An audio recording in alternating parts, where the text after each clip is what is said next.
Smart Factory. This video is going to cover what no work is and how you use it. So no work is a state you can put a machine in that is special. It allows you to filter out all of that data from your dashboards. It also treats downtime in a special way. When you're in no work, you won't get short stops, and it ignores a lot of data that comes through the system. So this can be good for a few things. One is maybe on your reporting, you want to exclude times when the machines just weren't scheduled to run. If they're not scheduled, you're not really measuring their performance. However, sometimes you want to include that information if you're going to look at overall capacity. So we'll take a look at how to set up no work and how to report on it. So no work is a feature of the system out of the box if you are using manual changeovers. So what you'll see from the operator screen, I'm on the operator screen here. If I hit the change button, I'm presented with the production change screen, and I have a no work button down here in the corner. And what this allows me to do is I can click this and it will change the state of this machine away from this work order into no work. So I've done that, and you see we have a changeover, and now we're in a downtime state of no work, and it's going to start counting up for me. So I can exclude anything that happens during this production run from all of my calculations on the dashboards. I can exclude them from alerts. So maybe it's, down for no work for planned maintenance, for example, or it's just not scheduled. So this is helpful, but right now we just know that it's down for no work. We don't actually know why, because we have, the downtime reason here of no work, which is planned. We also have a special part number, which is called no work here as well. So we can exclude those things. So what if I want to add more options to choose from when I go into the no work state? So to do that, I need to set those up. So I click on downtime codes because there are downtime codes, and I can enter them here. So I entered a little earlier, I entered not scheduled and no operator. And you can choose how you want to treat these. So let's say not scheduled, I actually want to treat as planned, but no operator, I want to treat as unplanned.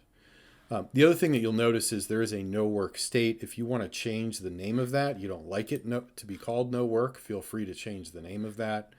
You can do the same thing on the no work part from the parts list. So if you go to parts, there's a part here called no work. If you don't want to call it no work, you are welcome to change it. You can only edit the description here. Okay, so we have our downtime codes set up. Now what we want to do is we want to add them to a particular machine, because out of the box, the only things that you're going to be able to choose from, well, you're not going to be able to choose from anything. It's just going to be no work out of the box.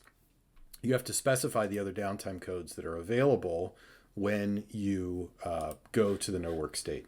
So what's cool about this is the no work downtime codes, they follow the hierarchy, which means I can set them at the facility level, and then every machine in that facility will use those no work downtime codes.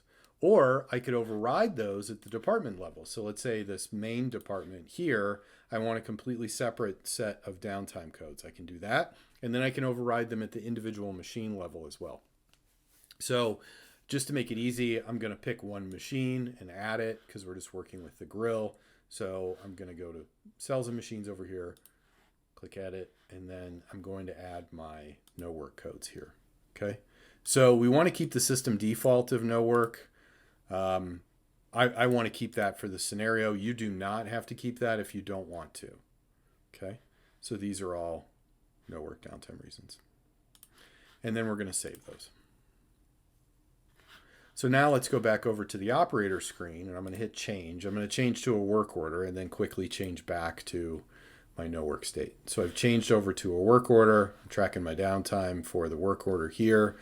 And now I find out I don't have material, or maybe I wasn't scheduled to actually run this today, so I want to switch back to no work. So I'll say I'm not complete with this. I'm going to hit the no work. And then I'm presented with my different categories, so my downtime categories. So I have my default category here of no operator and not scheduled. I also have the system of no work here. So I'm going to go to default, choose not scheduled. So now we've changed from the no work reason code down to the not scheduled reason code. So what's cool about this is I can now report on that. So I can exclude anything that's no work from my reports. So here I have my daily production report. I'm going to switch to today because we're working on what's going on today. Okay. And I have a ton of no work downtime here in my Pareto. And let's say I want to ignore that for my reporting, because what I'm really interested in on this report is for what we ran yesterday, I want to know how we did. So I can hit filter, exclude no work, hit apply. And now you see all of those production runs that were in no work have been factored out of all of my data, which means, my target quantities, my performance, my OEE calculations, my downtime Paretos are no longer including anything that was in that no work state, which allows me to really analyze how I'm doing when I'm producing. Now, if I want to look at overall capacity and see how much more capacity I had that I didn't use and where all the losses came from, I can turn no work back on and see that, hey, 54% of my losses from a downtime perspective came from being in that no work state. We get to 94% from a changeover perspective, and then you can see that not scheduled is climbing now that we have a little bit more detail there.